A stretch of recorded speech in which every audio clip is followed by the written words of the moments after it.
The Sikh religion says that one should always hold God in one's heart. They were just an overwhelming feeling of good. They believe in modesty, and they're very religious and very charitable. They take their religion very seriously, and it's a part of their everyday life. It was so great to have that experience, that they were just so overwhelmingly friendly. Their ability to lovingly engage another person in conversation, to bring them in gently, and to listen truly to what they have to say. They're feeding thousands and thousands of people a day.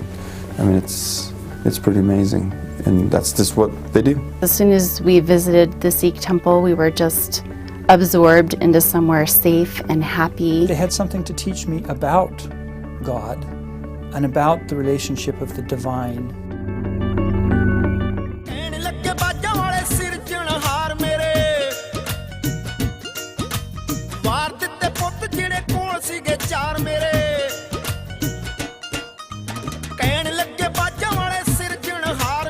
It's a course that covers an awful lot of material.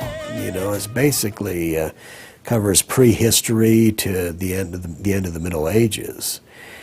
And there was so much material to know that there was no way we could be familiar with even the majority of it. And it just so happened that in that course, we were expected to do a segment on India. Almost all of us knew absolutely nothing about India. So I think the good folks in the administration decided, you know, we have to help these poor guys out. And we have to make sure that they actually know a little bit of what they're talking about. Part of our curriculum in the class is learning about other religions. So my interest in going to India was to learn about other religions. I am embarrassed to say that I thought that all Sikhs were terrorists. And I have no idea where I got that perception. I feel silly. I mean, one of my jobs, I teach multicultural literature, I teach about various cultures, I've traveled all over the world, and why I thought that Sikhs were terrorists, I have no idea. So when we were going, in fact, out to the Punjab, I knew that we were going to the Sikh temple, and I thought, oh, we'll have to worry about security. I was such an idiot. I had no idea. What I did know about Sikhism was that it was, what I thought I knew was that it was an amalgam of Hindu and Muslim religion, that it had been a few centuries old, perhaps 200-300 years, and that they were distinguished by their turbans and their bracelets, their ceremonial daggers, but I didn't know very much really about the doctrine of Sikhism.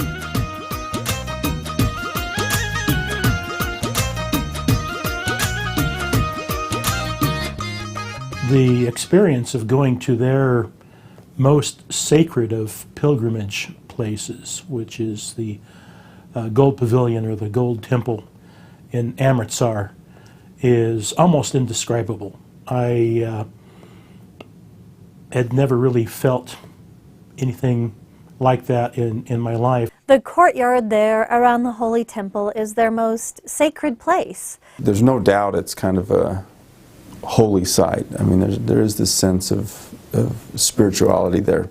And part of that is just because they you take off your shoes, you do a head covering.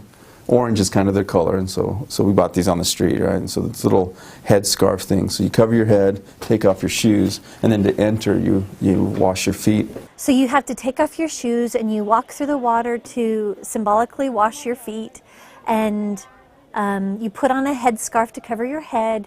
And so this is a very holy place, and yet there they have a free kitchen. Anybody who wants to eat can.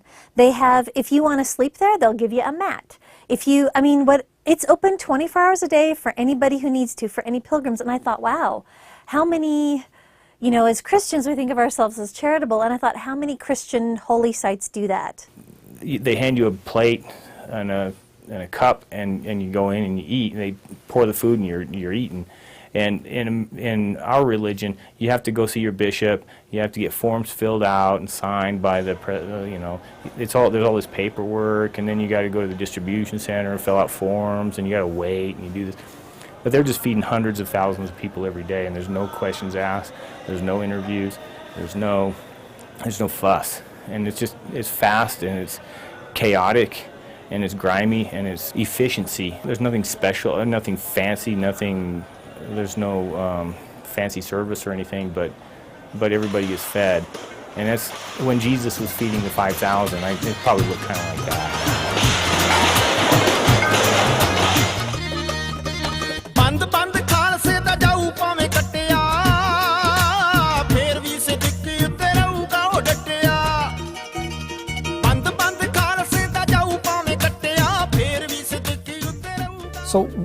one of the questions that you face in this kind of thing is saying, why should we even care? I mean, beyond mere curiosity or kind of cultural ambition, why should we put ourselves out to really get outside of our own frame of reference and learn another religion, particularly if what they believe is not true in a revealed sense, the way that we accept ours as being true? And I think I'd answer that question in this way. Working within your own frame of reference is very useful. It's very important. You end up strengthening. It acts like a feedback loop or even an echo chamber in some degrees, and you strengthen it, which is wonderful for our kids, right? We don't send our kids to primary to learn the Catholic Catechism. We send our kids to primary to learn Mormon doctrine and become Mormons, right? And so keeping them within that frame of reference is very important. But there is a point, as you mature and come into adulthood, where that feedback loop, that kind of echo chamber, can become problematic if you're not careful. Because it doesn't make a large distinction between the things that are being amplified that are true and central and the things that are being amplified that are peripheral or maybe even misunderstandings of the gospel, right? And so at that point, it's very useful for us to step outside of our own frame of reference and see religion, see relationship with the divine through completely other eyes, a completely other experience. Because that then comes back and it's not just that we're comparing and contrasting, saying, oh, I like this, I don't like that. That actually has something to teach us about what is central in our own tradition and what is peripheral and what is true and what is maybe tradition or misperception. And so to step outside and experience spirituality with a Sikh and with a Catholic and with a Hindu and with a Buddhist and with a Muslim allows me then not just to understand them better, but to actually come back to my own religious framework and understand it much more deeply at the very foundational level, because that foundational level, the things we all share are those things of seeking truth and seeking relationship with the divine. The principle I work on is what I call the golden rule of interfaith dialogue, which is howsoever you would that others speak of your religion, speak you even so of theirs. In other words, be honest and generous. And Truman Madsen taught me Christopher Stendhal's principles, which were, first, if you want to know about another religion, you ask the believers. Go to them and let them explain themselves. Okay? Don't ask their detractors. Second of all, compare the best within each religion. Compare your best with their best. Don't compare your best with their worst. Find something that they're doing that you think helps you to do things better. What I really liked is how comfortable they seemed in their own skin. And I found myself kind of envious of that, because I wouldn't ever say I'm ashamed of being LDS, but I don't always wear that openly. Sometimes I just found myself wishing that I were as comfortable as they are, because it's who they are so deeply that, and they just assume that that's okay and that they're going to be accepted and that I'm going to be okay with it and they're okay with it, because they just exude this comfort with who they are, which I really liked. One of the things I think is really interesting is that as Sikhs, they have the 5 Ks, the 5 symbols of devotion: the bracelet, the comb, the hair, the undergarment that they wear, and now, the knife that they carry. And not everyone will have all of them, and yet they might just have one of them that they use as a sign of devotion. And sometimes we're more of an all or nothing. We don't, it's more difficult for people, I think, who are LDS to say, oh, I'm LDS even though I don't go all the time. I just think seeing how they practice their religion, which is truly a lifestyle, makes me want to be a better Christian myself and be friendlier to others and help others more often. And the Sikh religion teaches that all people are equal. It teaches the equality of humankind.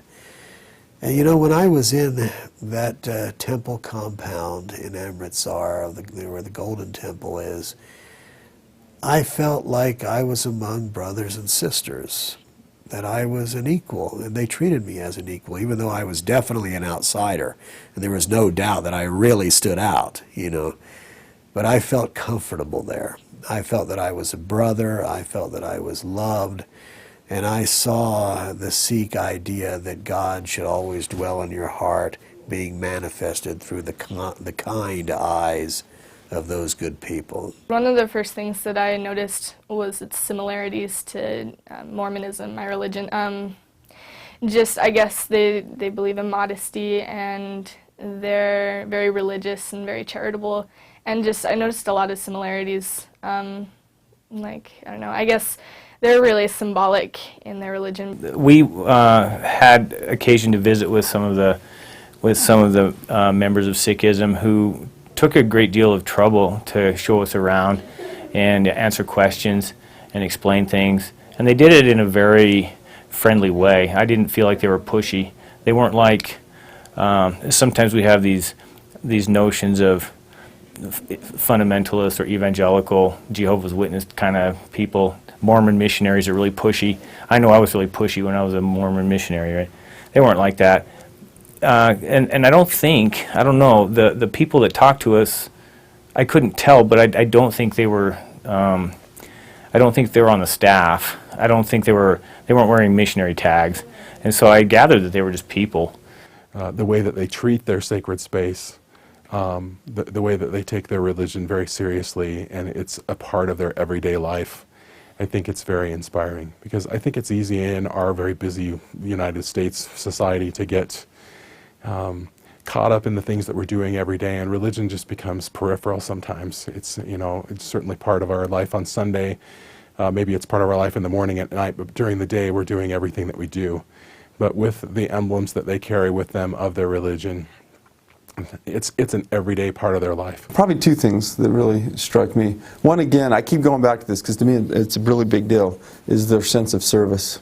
And so they kind of come out of, I guess you'd say they have this like militant sort of bent to them, but it's this interesting sort of militancy. It's about to serve others and to help and protect other people. It's not this, we're soldiers and warriors because we kill people. It's no, we're soldiers and warriors because the world needs, there's innocence in the world that need protection.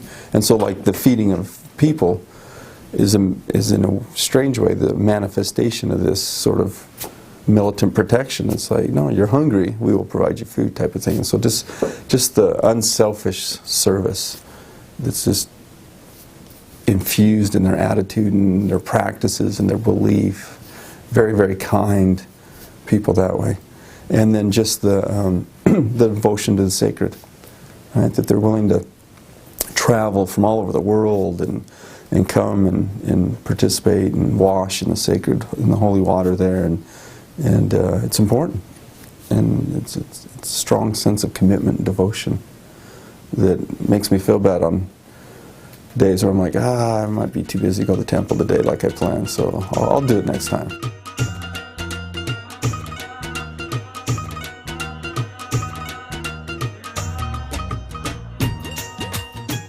I had to really kind of step back and say, one of two things is true here. Either all of these feelings are simply kind of psychology that people build around their religious worship, right? In that case, there's no spirit here. This is just, it's the music and the incense and the chanting and the rhythms, and people kind of get themselves into a place where they're kind of feeling an emotional response, and they call that spirituality. But if it's true for them, right, then you'd also have to say, well, then it's potentially true for a lot of other kinds of spiritual experiences. On the other hand, if I hold out, but my experience in my temple and the feelings I experience there are true, are real, and not just some fluke of psychology or kind of self-delusion, right? If I hold out that that's really true and that's really the Spirit of God interacting with me, then I also have to say that sitting there in the Golden Pavilion in the Sikh temple, the things that I was feeling there were also real, right? I can't claim that they're fooling themselves with their music and their rhythm and their incense and talking themselves into it, but mine is real, right? And so you come to this place where you say, if my experience of religiosity, if my experience with communion with the divine, I accept as real, and that same feeling and the same experiences are happening with these people, then I have to accept that as real as well. Right? Because if I were to call theirs into question, I end up having to call mine into question. And so that was a really interesting experience to me, where again, as I did in Varanasi, I came away with this strong sense of God's willingness to be involved in His children's lives.